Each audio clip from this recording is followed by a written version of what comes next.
students, this is Mrs. Miller here. I am going to be reading chapter 2 of Gifted Hands.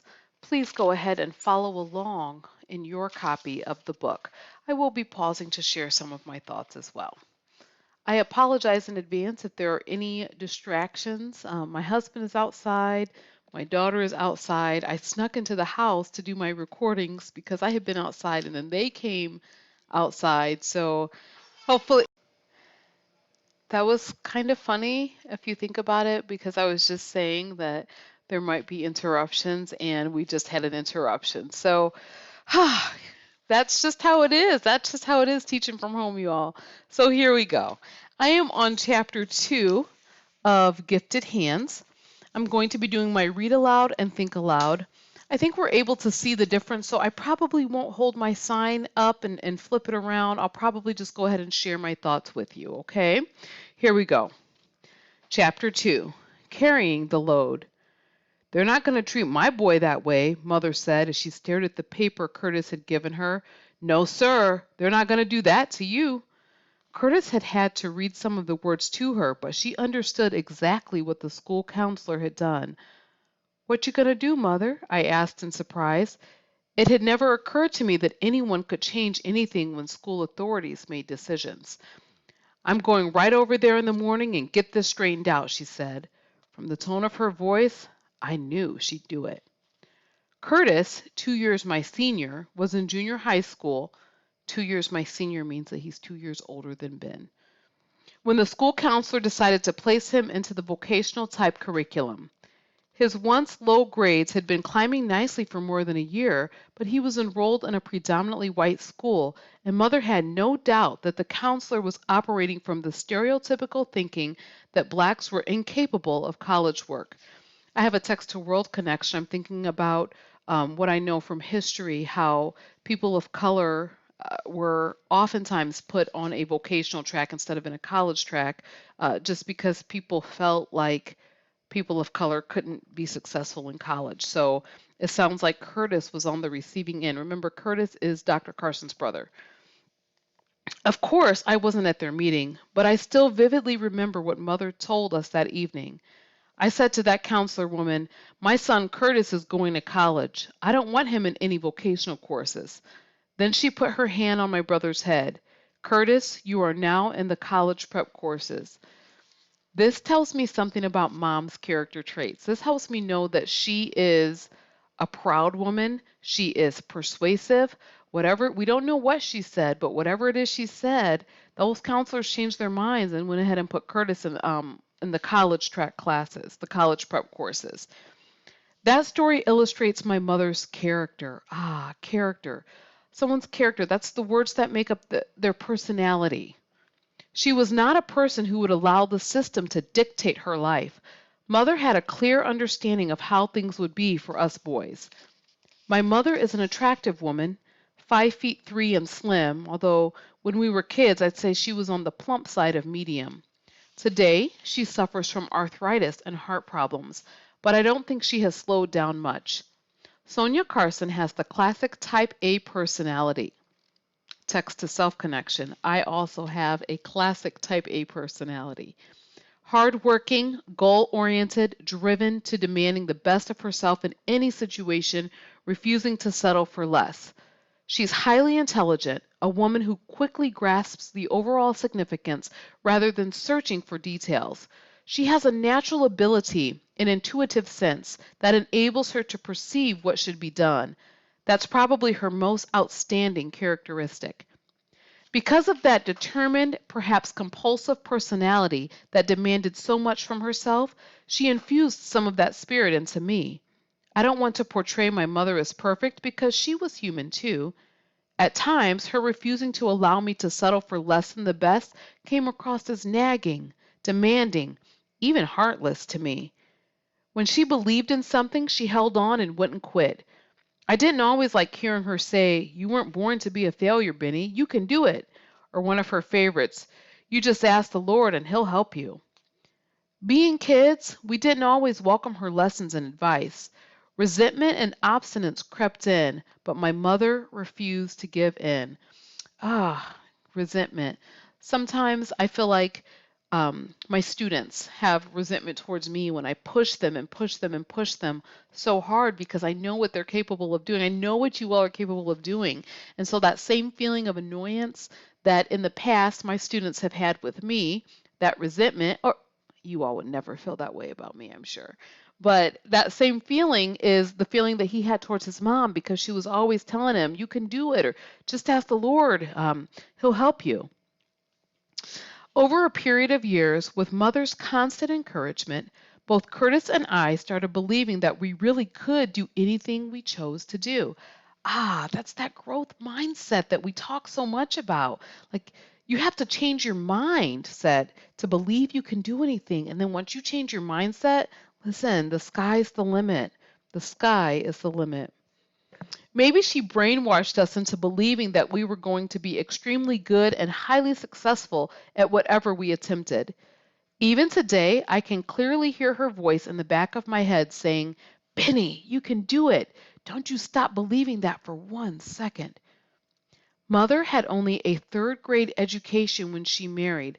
I remember from the previous chapter that she was only 13 years old when she got married.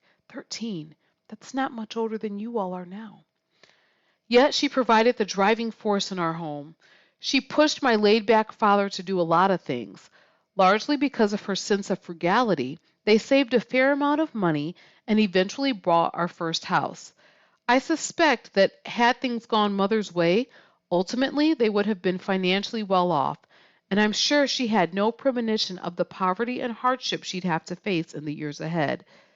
By contrast, my father was 6 feet 2, slender, and he often said, you got to look sharp all the time, Benny. Dress the way you want to be. He emphasized clothes and possessions, and he enjoyed being around people. Be nice to people. People are important, and if you're nice to them, they'll like you. Recalling those words, I believe he put great importance on being liked by everybody. If anyone asked me to describe my dad, I'd have to say he's just a nice guy. And despite all the problems that erupted later, I feel that way today. You know, as I think about this description of Dr. Carson's dad, Benny's dad, I think about the way in which some black men are perceived now, even in our society. And you'll remember that this was back in the 50s and 60s.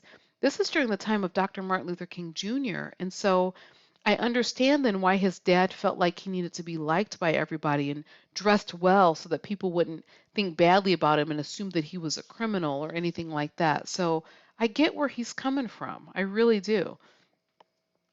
My father was the kind of person who would have wanted us to wear the fancy clothes and to do the macho kind of things like girl hunting, the lifestyle that would have been detrimental to establishing ourselves academically.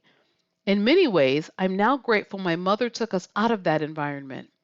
Intellectually, Dad didn't easily grasp complex problems because he tended to get bogged down in details, unable to see the overall picture. That was probably the biggest difference between my parents. You know, I'm having another text to self connection. Sometimes when I'm working on our lessons and I have a certain amount of time to do something, I notice that I get bogged down with the details. I want everything to look just perfect and look just so. And then sometimes I miss the overall picture and it ends up taking way too long to do something and I get too close to a deadline. Both parents came from big families. My mother had 23 siblings and my father grew up with 13 brothers and sisters. They married when my father was 28 and my mother was 13. Many years later, she confided that she was looking for a way to get out of a desperate home situation. Shortly after their marriage, they moved from Chattanooga, Tennessee to Detroit, which was the trend for laborers in the late 1940s and early 1950s. People from the rural South migrated toward what they considered lucrative factory jobs in the North. My father got a job at the Cadillac plant. So far as I know, it was the first and only employment he ever had. He worked for Cadillac until he retired in the 1970s. So he was from the rural South. That makes me think that maybe he did some farming and things like that. And so they moved up to, so he was from Tennessee. He moved up to Michigan. The family moved up to Michigan so he could have a better job and make more money. And he ended up getting a factory job working for Cadillac. My father also served as a minister in a small Baptist church. That surprises me because we know from the previous chapter that he ended up having a secret family. And so that's not something that I normally associate with a minister. I've never been able to understand whether he was an ordained minister or not. Only one time did Daddy take me to hear him preach, or at least I remember only one time. Daddy wasn't one of those fiery types like some television evangelist. He spoke rather calmly, raised his voice a few times, but he preached in a relatively low key, and the audience didn't get stirred up. He didn't have a real flow of words, but he did the best he could. I can still see him on that special Sunday as he stood in front of us, tall and handsome, the sun glinting off a large metal cross that dangled across his chest. Even though when I think of a minister, I don't think of somebody who is having an affair, an extramarital affair, and has a secret family. But you know what? We all make mistakes. No one's perfect. No one's perfect. I'm going away for a few days, Mother said several months after Daddy left us, going to see some relatives. We going too? I asked with interest. No, I have to go alone.